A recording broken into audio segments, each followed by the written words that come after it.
The halo effect is a very real thing. Especially for men, nearly every aspect of your life would be improved if you were even just a little bit more attractive. So today, I'm going to be describing what life is like for men living at three different levels of attractiveness. First, we'll take a look at a day in the life of a sub 5 male, so think someone that's like a 3 or 4 out of 10 in terms of looks. Then we'll look at what life's like for the perfectly average looking man.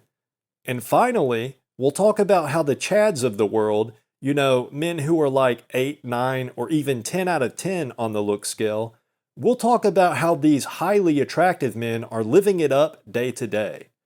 And I'm going to do my best to present this as objectively as possible, okay? So, no BS, this is how it is. Okay, so first, let's talk about the life of the sub 5 man.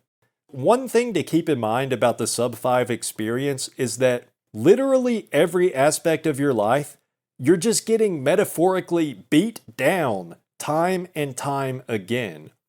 So by the time a sub 5 man reaches adulthood, he's already most likely going to be suffering from anxiety and depression in some way, shape, or form.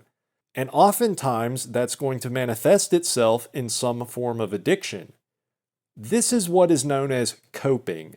And it's just a given for the sub 5 man. A lot of average looking men have copes too, but for the sub 5 man, coping is absolutely guaranteed because if he didn't have a way of coping with his situation, then he wouldn't still be in this world.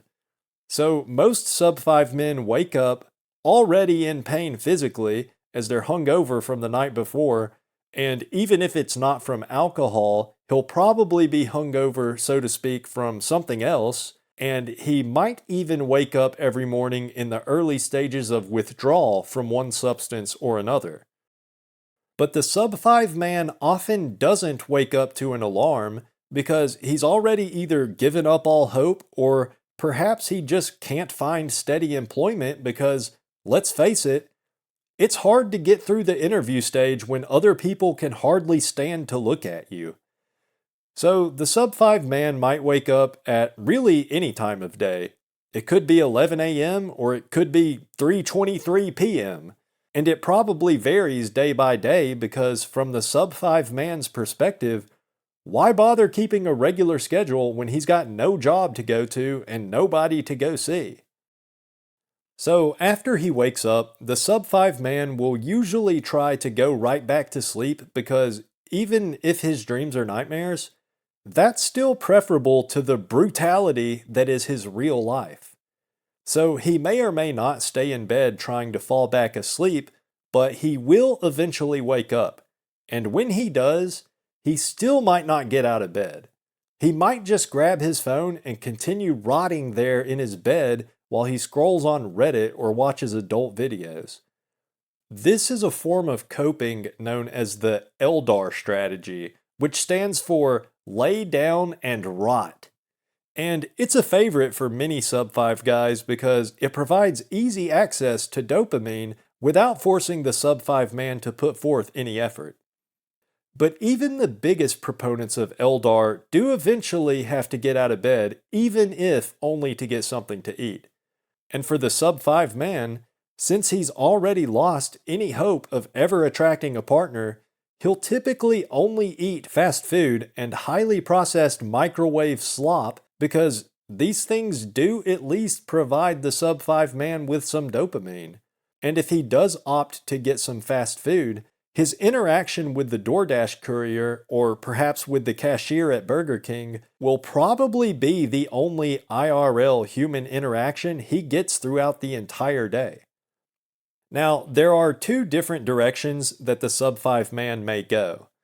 Most sub 5 men live like I just described, where they eat nothing but slop, and most end up overweight or obese as a result, which just further contributes to their day-to-day pain as it can cause a whole host of health issues.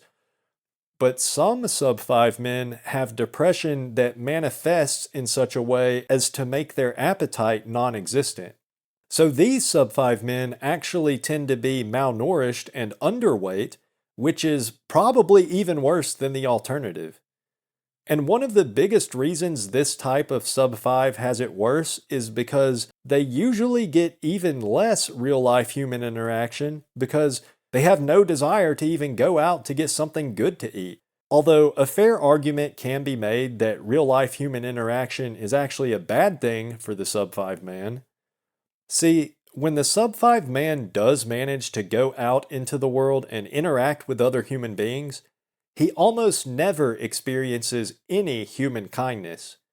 Even the typical societal niceties such as having the door held open for you as you enter the grocery store right behind another patron, or someone saying bless you when you sneeze, even these are withheld from the sub 5 man. And if the sub 5 man himself ever attempts to enact one of these everyday niceties, he is often met with suspicion or even disdain. I'm sure you've all heard of the halo effect, which is when an attractive person gets better treatment due to their looks, but there also exists an inverse to the halo effect, the phalo effect. And it's just a part of human nature. So when the sub 5 man tries to hold the door open for a young woman behind him, she will naturally assume he has only the worst of intentions. She can't even begin to imagine that perhaps he's just trying to be nice and participate in polite society like everybody else.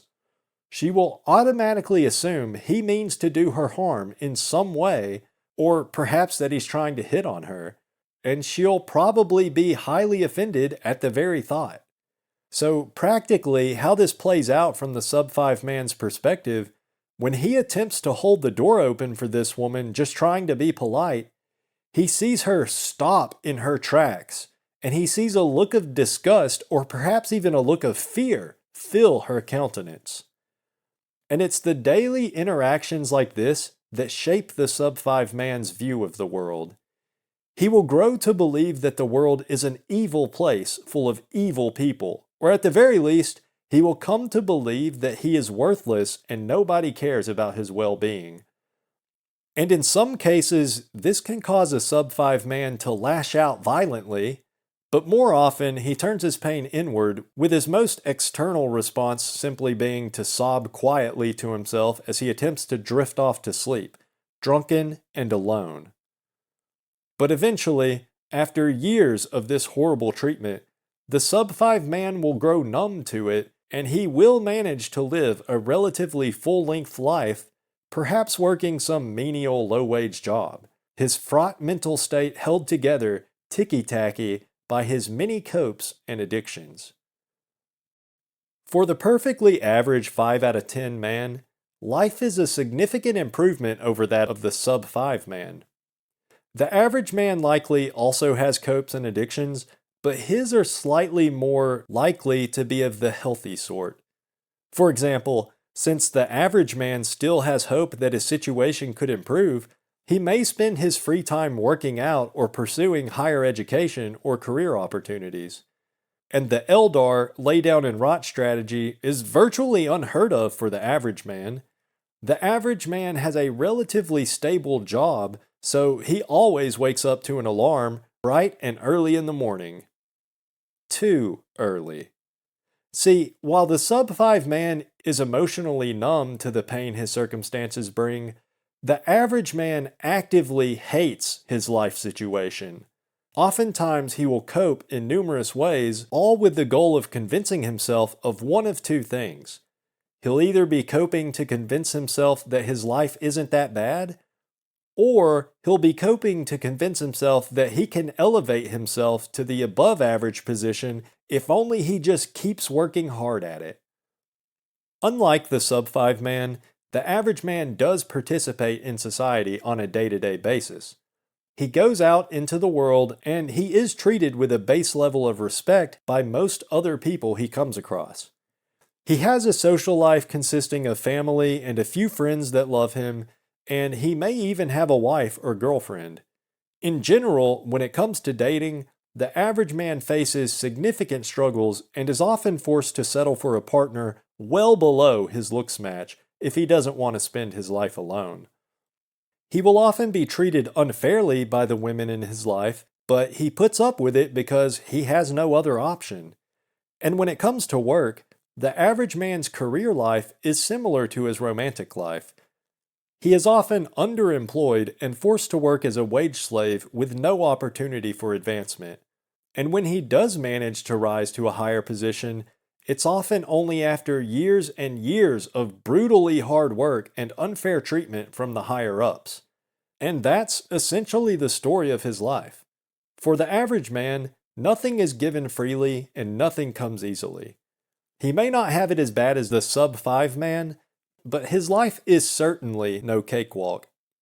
If he wants to have a good job, he has to put in years of blood, sweat, and tears to acquire the appropriate qualifications or experience, and even then, luck plays a major role.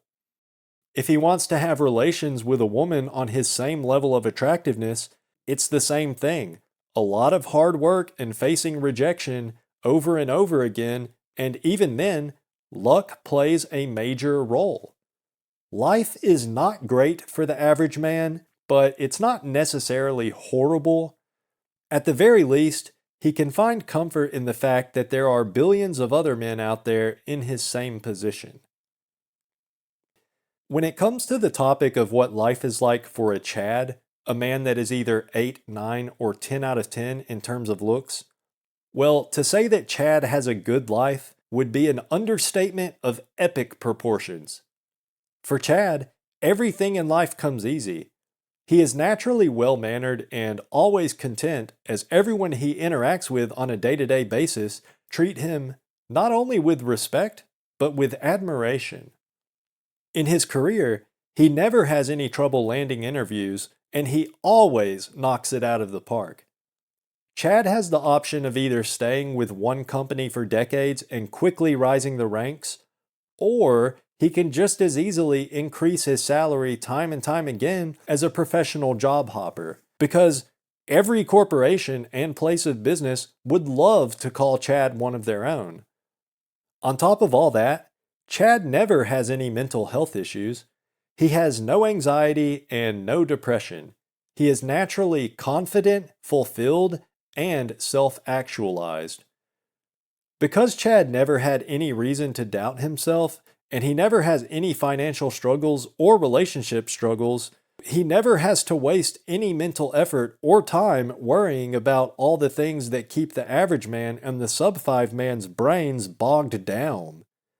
Chad is afforded a great deal of freedom by his natural mental clarity, and that just compounds upon itself time and time again, making Chad infinitely more productive than the average man in every facet of life. When it comes to relationships and dating, you guessed it, it all comes easy to Chad. Literally, it all comes to him. Chad has had a strong support system his entire life, and he's always surrounded by loved ones because everybody wants to be in his orbit. His aura is magnetic. Even if he was born an orphan, Chad will quickly be adopted into a loving family, and he'll find throughout his life that he never has to want for meaningful friendship. Making friends is just automatic for Chad. And when it comes to women, Chad is living a life most of us truly cannot imagine. He has no need to use dating apps because he gets approached by women in public constantly, no matter where he's at. And even though women are notoriously vague with their choosing signals, Chad never has to second guess whether or not a woman is interested in him because he's learned throughout the years that the answer is always yes. They are interested. Women will bend over backward to have a chance with Chad.